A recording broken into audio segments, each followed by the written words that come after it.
Welcome to lecture 2.3.2. It's the second half of our journey through the regions of the British colonies. And just to refresh you, we're going to be addressing objective 2.c again. And this is the objective where we're going to look at how and why environmental factors impacted the formation of the colonies. We've already done the Chesapeake and New England, the earliest two sets of colonies. Now we're going to progress through the rest. So we're going to go next to the Middle Colonies. And the Middle Colonies are located, as the name implies, between New England in the north and Chesapeake in the south. The environment of the Middle Colonies was almost ideal. They have a temperate climate. They don't get as cold as New England. They're not as hot as the Chesapeake. They have a lot of fertile soil. It doesn't have the rockiness that New England does. And they have very long coastlines, which are great for shipping goods in and out of the colonies.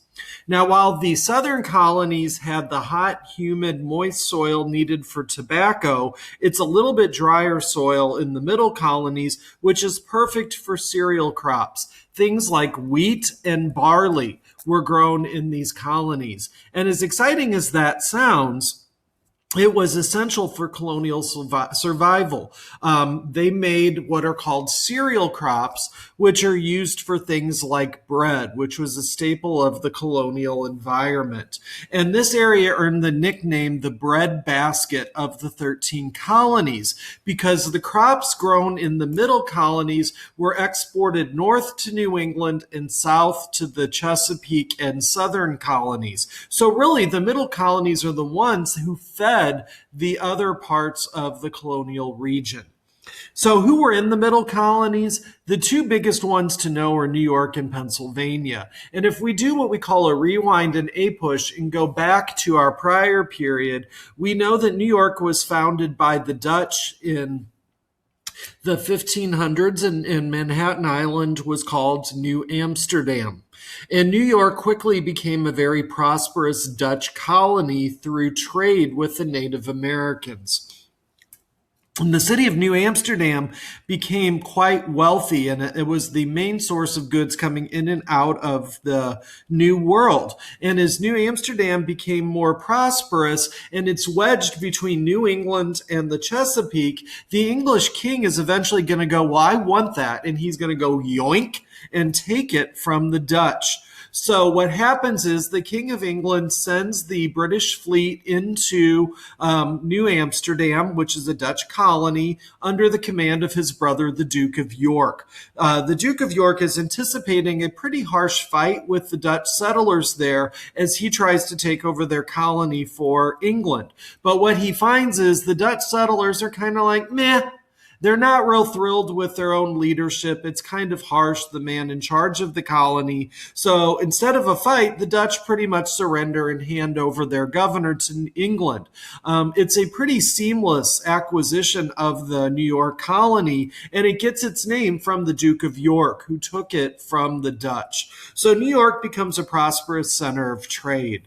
The other colony that's hugely successful in the Middle Colonies is Pennsylvania. It's one of the largest colonies, and that was settled by William Penn and the Quakers. Like the Puritans, the Quakers were a minority religious group in England. They were not critical of the Church of England like the Puritans were. The Quakers more kept to themselves, but they had beliefs that did not jive with those of England. Quaker beliefs included things like pacifism, which means that they won't do any conflict or violence with another person, equality of the sexes, respect for all other people regardless of race, ethnicity, or religion, and an opposition to slavery. So as you can see, Quaker beliefs were quite progressive for their time, and they certainly didn't fit into the religious environment that was in New England, which was much more strict.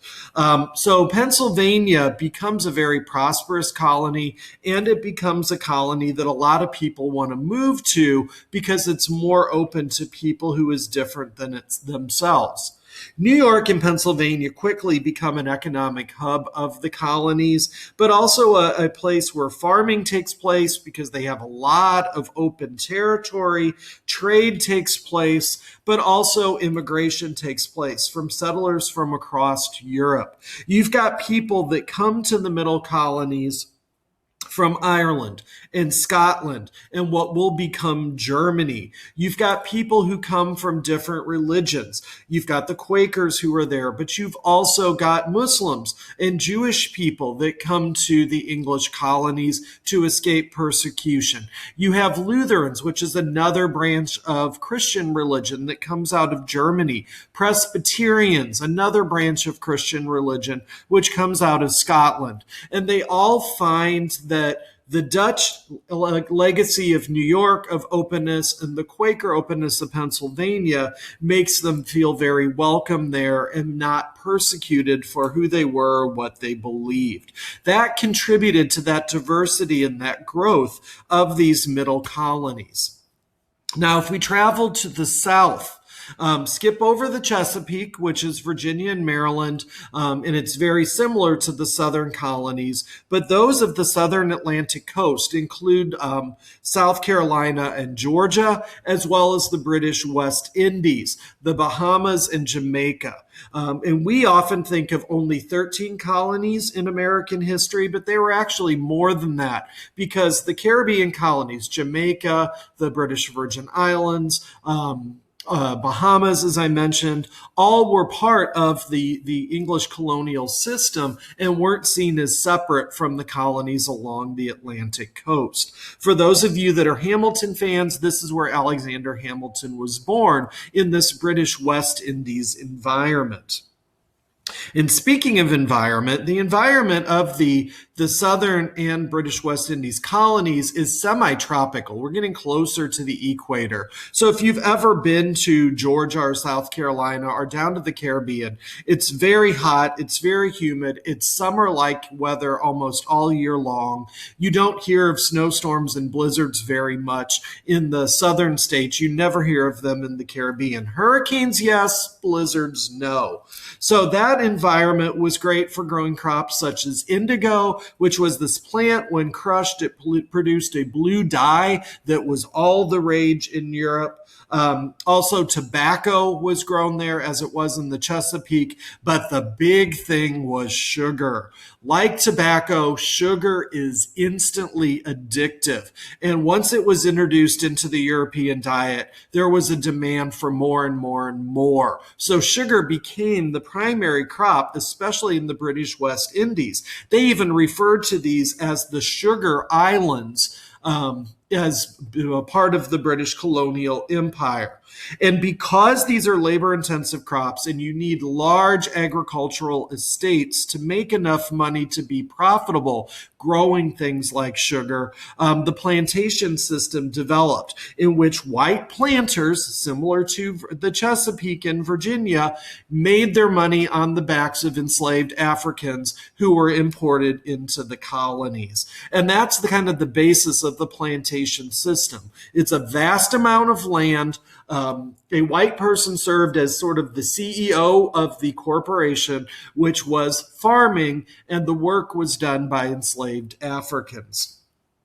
Most of the enslaved African people were put to work on sugar plantations. And in a lot of the colonies, South Carolina and most of the British West Indies colonies, the enslaved people were actually the majority of the population, but they were kept oppressed and suppressed by a very small minority of white plantation owners who used cruelty, abuse, and even murder to maintain their control of a population that outnumbered them. Enslaved people in these colonies develop a rather unique culture because they come from Central Africa, they come from West Africa. So when people were enslaved, the West African enslaved kingdoms went and attacked and brought their neighbors, and they went deep into Central Africa to enslave people from outside their communities, which meant Africans put on slave ships did not speak the same languages. They did not have the same cultural backgrounds. They were as foreign to each other as we are when we go to another country. So they had to develop some sort of commonality out of necessity to survive this unbelievably dehumanizing and brutal experience being thrown into slavery. So our slaves develop what's called the Creole culture. It's kind of a mashup of various different African cultures, rituals, songs, music, and language were blended together from communities throughout Africa. They also incorporated some practices from Native American cultures that were left over in the British West Indies from the original indigenous inhabitants. Some of those were mixed in with African ritual and religious belief, and then some English culture was incorporated in as well. Some of these were Christian aspects, but the main thing was language. English became the common language of the enslaved people of the British West Indies and in the Southern American colonies. So Creole culture develops a unique culture, and as those slaves move throughout the 13 colonies, it will spread, creating a uniquely American African mix that is found nowhere else in the world. Our third goal, we're going to look at government in the colonies. And if you think about it, when the colonies were founded, especially the Chesapeake and the New England colonies, which were the earliest, they were founded by joint stock companies. They were businesses. Even the Puritans formed a company, a religious company, to organize the foundation of their colony. The British government, unlike the Spanish government, had no direct role in the colonies. The British crown, the king, even thought that these were just destined to be failed experiments and a waste of money. So they didn't want to get involved with these colonies. However, the colonists needed a government, and they needed some way to ensure that they were going to have an organized system of lawmaking and policymaking and enforcing rules. So out of necessity, these new colonial governments were made up of the colonists themselves. And they became the earliest examples of democracy that were in the New World. Colonial democracy was a complete opposite of British monarchy, in which the king holds absolute power. So in the British system, the traditional belief was God gave kings power to govern, but in the colonial system, since the king is way over across the ocean, the colonists said, I guess we're going to have to govern ourselves. And just like everything else in the New England and Chesapeake, they developed this differently. In the New England colonies, they developed town meetings in their small villages. Remember, they did small farming villages initially. And these town meetings, all the citizens of the town would meet in the church, and they would discuss, what problems are you having? What problems are you having? What laws, what policies do we need to make? Who are we going to elect as the mayor of the town? And so all of these decisions were made by the group. And that becomes what's called direct democracy. The governed were making the laws for themselves. Now, with that, I do have to note that in New England, the definition of a citizen was very limited. It was a white male over 21 who was a member of the Puritan Church. If you couldn't check all of those boxes, then you did not get a vote. So it is a democratic system, but it is a democratic system with limits. Women were not allowed to participate. Non-Puritans were not allowed to participate in this direct democracy. As the colonies became more advanced in New England, they went from small farms and villages to a larger colony-wide government. For example, Massachusetts elected the General Court, which was a legislature, and all the villages elected representatives from among themselves, from their citizen neighbors, to travel to Boston to sit in the colony-wide legislature. And that's called a representative democracy, because the people are still having a voice in the government, although it's indirect through their representatives rather than direct as in their town meetings. In the South, things, of course, are a little bit different. In the Southern and the Chesapeake colonies, religion was less important than it was in New England, but ownership of land was very important. So the definition of a citizen in the Chesapeake and in the South was a white male over 21 who owned land. If you were a landless person, like an indentured servant, you had no voice in the government. Because the planters had a stranglehold on most of the land in the South, they became not only the economic and social elite, but also the political elite. The planters were the ones who voted. The planters were the ones who voted for each other to go to the House of Burgesses, the first legislature in Virginia, and serve as the government for that colony.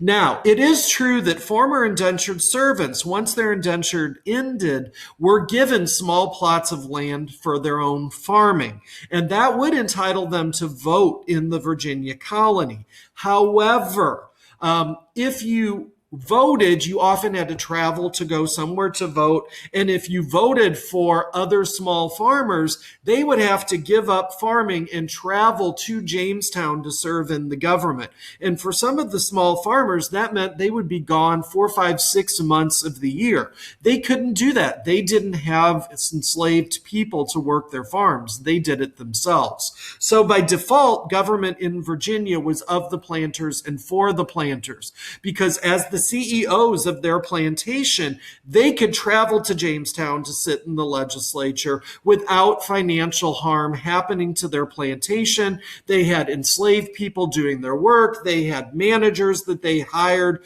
to ensure that business continued as usual. So Virginia was very much a planter aristocracy. They did vote. They did have elected representatives, but the pool was very small. Kind of similar to New England's pool being restricted to only Puritans, which was a little bit broader because there was no economic element to that. So if we take a look again, we're going back to how and why did these environmental factors shape the development of the various British colonies? Again, you're going to look at how did the Chesapeake develop, the Southern Colonies develop, because their environment, their climate, their soil, differently from New England and the Middle Colonies, but also what effect did that environment indirectly have on the formation of government in those colonies? As always, if you have questions, feel free to email your teacher and ask. And this concludes our first 2-part lesson.